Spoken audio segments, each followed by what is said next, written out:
State Reports welcomes you. ಅಧಿಕಾರಿಗಳ ತಪ್ಪಿಗೆ ಬಡಪಾಯಿ ಮಹಿಳೆಗೆ ಶಿಕ್ಷೆ. ಬಡಪಾಯಿ ಮಹಿಳೆಯ ಕಣ್ಣೀರಿನ ಕತೆ ಇದು. ತಾಯಿ ಬದಲು ಮಗಳಿಗೆ ಮರಣ ಪ್ರಮಾಣ ಪತ್ರ ನೀಡಿ ಅಧಿಕಾರಿಗಳ ಎಡವಟ್ಟು. ಡೆತ್ ಸರ್ಟಿಫಿಕೇಟ್ ಅರ್ಜಿ ಸಲ್ಲಿಸಿದ ಮಗಳಿಗೆ ಮರಣ ಪ್ರಮಾಣ ಪತ್ರ. ಮಹಿಳೆ ಬದುಕಿದ್ದಾಗಲೇ ಡೆತ್ ಸರ್ಟಿಫಿಕೇಟ್ ಕೊಟ್ಟಿರುವ ಶಿಗ್ಗಾವಿ ತಾಲೂಕು ಆಡಳಿತ. ಹಾವೇರಿ ಜಿಲ್ಲೆಯ ಶಿಗ್ಗಾವಿ ತಾಲೂಕು ಅತ್ತಿಗೇರಿ ಗ್ರಾಮದಲ್ಲಿ ಘಟನೆ. ಶಿವಗಂಗವ್ವ ತಳ್ಳಳ್ಳಿ ಎಂಬ ಮಹಿಳೆ ಮರಣ ಪ್ರಮಾಣ ಪತ್ರ. ಜೀವಂತ ಇರುವ ವೃದ್ಧ ಮಹಿಳೆಗೆ ಈಗ ಸರ್ಕಾರದಿಂದ ಎಲ್ಲ ಸೌಲಭ್ಯಗಳು ಖತಮ್. ಆಧಾರ್ ಕಾರ್ಡ್, ರೇಷನ್ ಕಾರ್ಡ್, ಗಂಡನ ಪಿಂಚಣಿ, ಮಹಿಳೆಯ ಪಿಂಚಣಿ ಹಣ ರದ್ದು. ತುತ್ತು ಅನ್ನಕ್ಕೂ ಪರದಾಡ್ತಿರುವ ಶಿವಗಂಗವ್ವ ತಾಯಿ ಶಂಕರವ್ವ ಮಿಳ್ಳಿಯವರ ಮರಣ ಪ್ರಮಾಣ ಪತ್ರ ಕೇಳಲು ಹೋದಾಗ ಮಗಳಿಗೆ ಮರಣ ಪ್ರಮಾಣ ಪತ್ರ ವಿತರಿಸಲಾಯಿತು. ಬ್ಯಾಂಕಿಗೆ ಹಣ ತೆಗೆಯೋದಕ್ಕೆ ಹೋದಾಗ ಮರಣ ಪ್ರಮಾಣ ಪತ್ರದ ಮಾಹಿತಿ ಇವರಿಗೆ ತಲುಪುತ್ತೆ. ಬಳಿಕ ಪಂಚಾಯತ್ ಅಧಿಕಾರಿಗಳ ಗಮನಕ್ಕೆ ತಂದರೆ ಡೋಂಟ್ ಕೇರ್. ಅರ್ಜಿ ಸಲ್ಲಿಸಿದ್ರೂ ಕೇರ್ ಮಾಡದ ಅಧಿಕಾರಿಗಳು. ಒಂದು ವಾರದಲ್ಲೇ 2 ಮರಣ ಪ್ರಮಾಣ ಪತ್ರ ಸೃಷ್ಟಿಸಿದ ಅಧಿಕಾರಿಗಳು. ಮೊದಲು ಮಗಳದ್ದು, ನಂತರ ತಾಯಿಯ ಮರಣ ಪ್ರಮಾಣ ಪತ್ರ. ಈ ಎಡವಟ್ಟಿಗೆ ಪ್ರಮುಖ ಕಾರಣ ಅತ್ತಿಗೇರಿ ಗ್ರಾಮದ ಅಧಿಕಾರಿಗಳು ಎಂದು ಆರೋಪ. ತಪ್ಪಿತಸ್ಥ ಅಧಿಕಾರಿಗಳಿಗೆ ಶಿಕ್ಷೆ ಆಗುವಂತೆ ಕುಟುಂಬಸ್ಥರ ಆಕ್ರೋಶ. ನಮ್ಮ ಹೆಸರು ಸಿಗಂಗಮ್ಮ ರೀ. ನಮ್ಮ ಅವ್ನ ಮರಣೋತ್ತರ ಕೇಳಕ್ಕೆ ಹೋದ್ರಿ, ನಂದು ಕೊಟ್ಟಿದ್ರಿ. ನಂದು ಕೊಡತ್ಲೆ ನನ್ನ ಮಗ ಯಾವ್ದು ಹುಡುಗನ ಕಡೆಯಿಂದ ಓದಿಸ್ತೀನಿ ಅಂತ್ರಿ. ಅಲ್ಲಿಪ್ಪ ನಿಮ್ಮ ಅವ್ನದು ಕೊಟ್ಟರಲ್ಲ, ನಿಮ್ಮ ಅಮ್ಮಂದು ಕೊಟ್ಟಿಲ್ಲ ಅಂತ ಅಂದ್ರಂತ್ರಿ.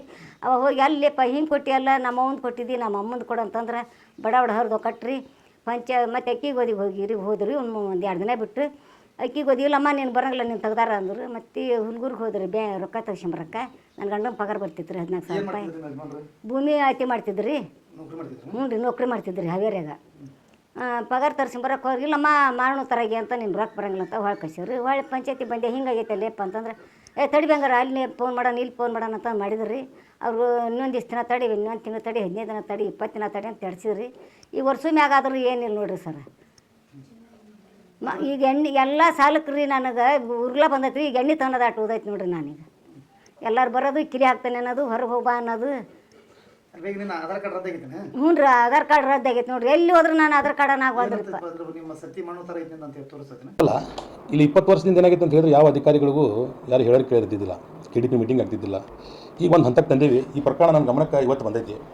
100% ಇವತ್ತು ನಾವು ನಾಳೆ ನಾಡ್ದು ನಮ್ಮದು MLC ಇಲೆಕ್ಷನ್ ಇರೋದಕ್ಕೆ ವೋಟಿಂಗ್ ಹೋಗ್ತಾ ಇದ್ದೀವಿ. ಅಲ್ಲಿಂದ ಬಂದ ತಕ್ಷಣ ಸಂಬಂಧಪಟ್ಟಂಥ ಅಧಿಕಾರಿಗಳು ಕರೆದು ಇಂಥವೆಲ್ಲ ಇದು ಉದ್ದೇಶಪೂರ್ವಕ ಆಗಿದೆಯೋ, ಯಾಕಂದರೆ ಈ ಹಿಂದೆ ಶಿಗ್ಗಾಂವ್ ಪುರಸಭೆದಾಗ ಆಗಿತ್ತು. ಆವಾಗ ಅಧಿಕಾರಿಗಳು ಸಸ್ಪೆಂಡ್ ಮಾಡಿದ್ವಿ, ನಾವು ಕಿತ್ತೋಗಿದ್ವಿ. ಉದ್ದೇಶಪೂರ್ವಕ ಆಗಿದ್ದಿದ್ರೆ ಅಧಿಕಾರಿಗಳ ಮೇಲೆ ಕ್ರಮ ತಗೊಂತೀವಿ. ನಜರ್ ಚೂಕಿನಿಂದ ಆಗಿದ್ದಿದ್ರೆ ಅದನ್ನು ಸರಿಪಡಿಸುವಂಥ ಕೆಲಸ ನಾವು ಮಾಡ್ತೀವಿ. ನಜರ್ ಚೂಕ್ ಆಗಿವರು ಬಿಡೋರು. ಈ ಮಹಿಳೆಗೆ ತಿಂಗಳಿಗೆ ತನ್ನ ಗಂಡ ಫಾರೆಸ್ಟ್ ಡಿಪಾರ್ಟ್ಮೆಂಟಿಂದ ತೀರ್ಕೊಂಡು 13,000 ಪಿಂಚಣಿ ಬರ್ತಾ ಇತ್ತು. ಇವತ್ತು ಅದು ಬಂದಾಗಿದೆ. ಆಧಾರ್ ಕಾರ್ಡ್ ರದ್ದಾಗಿದೆ. ಗೃಹಲಕ್ಷ್ಮಿ ನಿಂತಿದೆ. ರೇಷನ್ನು ಸಹಿತ ಬರ್ತಾ ಇಲ್ಲ. ಅಲ್ಲ, ಅದನ್ನು ಏನಿದ್ರು ನಾವೆಲ್ಲ ಸರಿ ಮಾಡಿಸುವಂಥ ಕೆಲಸ ಮಾಡ್ತೀವಿ.